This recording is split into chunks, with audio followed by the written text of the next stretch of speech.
So recently, one of the largest Roblox YouTubers with over 5 million combined subscribers known as ToSlow has been exposed for scamming his fans, lying to his audience, and staging his giveaways for years on end. And despite all this evidence becoming public, he's acted as if nothing had happened.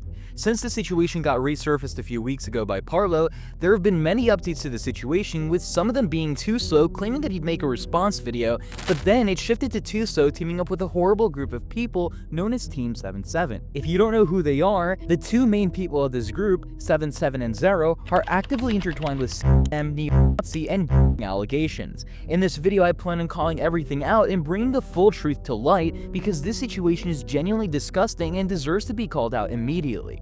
I've given ToSlow a chance to consult me privately prior to making this video, however he has given me absolutely no chance to contact him. I've spoken to basically his entire staff team, and the only response I received was not happening. So in this video, I'm going to be completely breaking down how disgusting ToSlow and the people he associates with are. Before we get into that though, please make sure to like the video, subscribe to the channel, and leave a comment to make sure the word gets spread. Now let's actually get into why ToSlow is being called out in the first place. His entire brand is built on staged content and flat-out scams. For example, in his Murder Mystery 2 videos, he's shown holding Nick's scythe, which is one of the rarest items in the entire game. But here's the problem, Nicholas never gave it to him. Monkey Productions, who worked closely with ToSlow, outright admitted that all those MM2 videos were filmed in a fake copy of the game. That means everything he was showing off to his fans was completely staged. And it doesn't just stop there. In Grow a Garden, ToSlow made it look like he was friends with Jandel, the actual developer of the game. But if you look very closely, the Jandel account he used had a fake verification badge, larger, flat, and completely different from the real Roblox verified badge. In other cases, he used pre-recorded clips of Jandel, or even had his own friends impersonate him. Basically, he created an entire fake storyline just to convince his fans that he was connected to the real Jandel. He even staged shorts where he pretended to collaborate with big creators like iShowSpeed, which again turned out to be nothing more but a lie. And of course, this all ties into his so-called giveaways. On his BloxFruits channel, ToSlow was literally asking fans for their account login details, supposedly so he could give them items. However, in reality, he'd use their accounts in videos, stage some wholesome moments, and then give the accounts back without giving them anything. And the proof is extremely obvious. In one of his most viewed BloxFruit videos, in-game text for giving items isn't even centered properly, which doesn't match the real game at all. It was a copy built just so he could keep on giving fake items away. So when you put all of this together, the picture becomes very clear. ToSlow isn't some generous creator giving back to his fans. He's someone who fakes content, impersonates developers, and stages giveaways just to build trust and exploits that trust for views, clout, and money. And if the situation didn't seem bad enough already, let's look at the live streams, because this is where ToSlow's scams are caught in real time, on camera, with no editing to hide behind.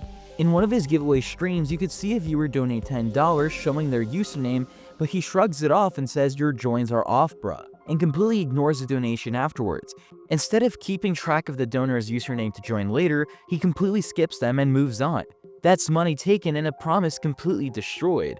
In another case, a viewer who donated actually managed to get into his game, and ToSlow even initiated a trade, but when the trade bugged out and didn't go through, instead of helping the kid, he just left the server, with no second attempt, no refund, and no care whatsoever. Just completely abandoned the person after taking their money. I'm gonna give you this kitsune right here, this blue kitsune. Alright, I don't know if he's lagging or anything, chat. I can't give him anything, bro. Alright, we're gonna join somebody else, guys. And then there's one of the worst examples, a viewer named Big Gorilla. They first donated $5 but accidentally typed in their name wrong. Instead of double checking or helping them to fix it, ToSlow typed it in wrong and said he couldn't find them and moved on. Big Gorilla, okay. Alright. How many gorillas are there? Alright, none of them are online, so I can't join. That viewer ended up donating again, however this time with the correct name, only for ToSlow to dismiss them again, saying their joins were off. Let's see if Big Gorilla is online. Alright, joins are not on, so I can't join you. They donated a third time and then still got the same exact excuse. Let's see if Gorilla's online. Hopefully Gorilla's online. Alright, Gorilla, your joins are not on. You gotta go turn your joins on, man, okay? This wasn't an accident, it was a constant pattern of brushing people off until they either give up or spend more money trying to be noticed. When you line up all these clips side by side, the scam becomes undeniable. These aren't isolated incidents, this is how ToSlow runs his live streams. Takes the donation, stall or make excuses, and then ignore the people who trusted him. And when he does give something away, it's all duped pets, which I haven't really seen anyone talk about before. Which actually leads me to the next segment of the video. In the rare cases where ToSlow actually goes through with his Grow a Garden giveaways, the pets he's handing out are completely duped. And if you don't know how Grow a Garden works, players have already been banned just for having a duped or cheated item in their inventory. That means ToSlow isn't rewarding his fans at all. He's putting their accounts at risk of permanently being banned from the game. And as I said earlier, during his giveaway live streams, which we have a ton of recordings of, you could clearly see the way he handles those donations. Viewers send him money expecting original pets he promised, but most of the time he either ignores them or makes excuses to skip over them. And if a player isn't in-game when he checks, he simply moves on to the next donation, never returns to the original person. Alright, let's see if Starfire's online. Alright, let's join Snow. Alright, Snow, your server is full, so I can't join you. So we gotta join someone else, okay guys? And just to point this out for more context, this isn't even a real donation system at that point. What ToSlow is doing is effectively trading YouTube donations for in-game duped pets that could get players banned, and in many cases, he doesn't even deliver the item at all. And I want people to understand why this is so serious. This doesn't just fall against Roblox's terms of services, it's also against the law. What ToSlow is doing falls into fraudulent conduct. You guys can't forget, everyone who is donating to ToSlow is most likely an underage kid using their parents' credit card. He's taking money from those children under the promise of providing something valuable, but what they actually get is either nothing or cheated in items that could result in bans. That's completely deceptive and it's misleading, and under consumer protection laws in places like the US, that can easily be considered fraud. Some states even have laws specifically against false advertisements and scams tied to digital goods, which in this game would be pets from Grow a Garden or any other game he's claimed to do giveaways in. So all this leads to, where is ToSlow's response? I mean, it's been over a month since his community post where he said that he has a new video addressing all the allegations coming out very soon, claiming that he's not a scammer, that all the allegations are exaggerated or taken out of context, and something about like why he hasn't been uploading exactly after he got exposed. So you might be wondering, if he's not working on his response video, then where the hell is he? Well, to answer that, I have a very interesting situation to inform you all about. Instead of responding to the situation and clearing his name, ToSlow reached out to a group of people who I've already covered on this channel before,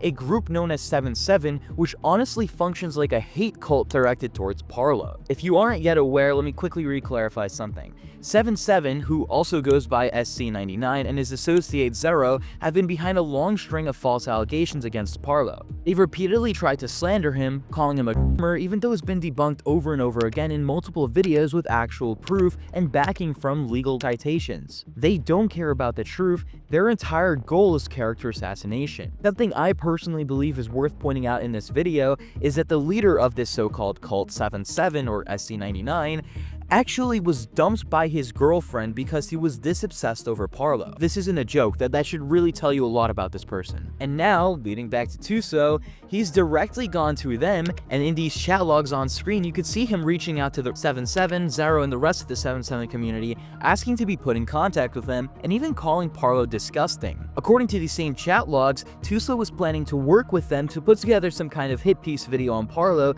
trying to use the so-called dupe situation as some kind of smear campaign. That tells you everything you need to know. Faced with undeniable evidence of staging, scams, dupe pets, and donation fraud, ToSlow's response wasn't accountability. His response was to team up with one of the most toxic groups in the Roblox community right now, a group tied to slander, racism, neo-Nazi rhetoric, allegations, and even scam archives. That's not just desperation, he's choosing to side with some of the worst people in this community just to protect his own image and attack the people who exposed him. And this isn't even the start. The same group of people have already been spreading around a drawing made by Harry Twinkle where a 15-year-old boy named Emperor Knight is depicted in a very act with his deceased pet. Every time this image gets posted in the 77 server, they try to belittle the severity of the situation and act like it isn't that bad. But by law, any drawing that depicts a child, no matter if it's art or a cartoon, is still classified as child pornography. As an example, one of their moderators and close associates, Humburger, who's 18 years old by the way, desperately tried to defend the image. In the screenshots, you could see him claiming that because it's an avatar or representation, it somehow doesn't count. He also, along with 77 and Zero, saw this content firsthand, and instead of removing it or condemning it in his own server, they repeatedly downplayed it and tried to discredit the minor involved. And if the fact that a 13-year-old named Dupe was exposed to the same exact material through their screen shares wasn't bad enough, their response makes it a million times worse. Rather than condemning what happened, they minimized and shifted the blame, completely disregarding the well-being of the kids affected. It doesn't stop there either. The same people even tried to dig up blackmail material on Ruben Sim because they knew if Ruben found out about this, he'd completely destroy their credibility. And they've gone so far as to claim that literally every major Roblox YouTuber, I mean like Schlepp, Ruben Sim, Green Lego Cats, Flamingo, Creekcraft, basically everyone who is a Roblox YouTuber is part of some massive PDF file ring. This is their tactic: project the blame, smear anyone who questions them, and gaslight their own audience into thinking that they're the victims. Now here's the most important part. ToSlow knows about all of this. He knows exactly who 77 and Zero are, he knows about their history of doxing, their Nazi rhetoric, their ties to CM, and their constant attempts to discredit minors and protect predators. And despite all of that, he still reached out to them and still asked to work with them, and is currently still planning to collaborate on a smear campaign on Parlo. This is absolutely disgusting, and ToSlow should not have a platform at all if he is willing to stoop this low and team up with horrible, disgusting individuals. If you agree that ToSlow should not be getting away with this, please make sure to leave a like on this video, subscribe if you're new, and comment to scam down below to help boost this video and spread the truth to more people. If you want to talk more about the situation or see the evidence for yourself, join my Discord server, the link will be in the description. Thank you for watching, and I'll see you guys in the next one.